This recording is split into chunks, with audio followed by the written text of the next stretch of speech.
So mao di ay ni guys no ang nagpamatuod nga dili ta kwartahan gapamaligya ra gyapon tag mga ginagmay nga butang. So ang inyohang nakita diha is ang mga tsinilas ug naapod tay mga baligya diha nga gagmay nga mga dulaan, naapoy mga mineral ug uban pang klase-klase nga butang. Naapod tay mga bag diha guys na ay mga shades, mga payong, bisag unsa na lang basta pwede mabaligya. Kay ang reality guys, dili gyud ta ingon nga kwartahan, dili po ta dako nga negosyante. Gamay ra ta nga negosyante nga gaampo gyapon nga mahalinan kada adlaw. So mao ni siya.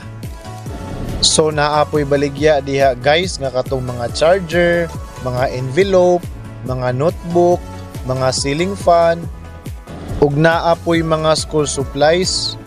Naapod di ay ni siya mga suga. So bisag unsa na lang gyud niya nga atong baligya diri guys, naapoy mga metrosan. Pero ang main di ay namo nga ginabaligya diri is among services sa printing. Ga-print pud mi diri guys, document, and ga-photocopy pud mi. So shout out ko diha sa mga taga-Gusa. Diri ra mo pagpa-print para mahalinan pud mi.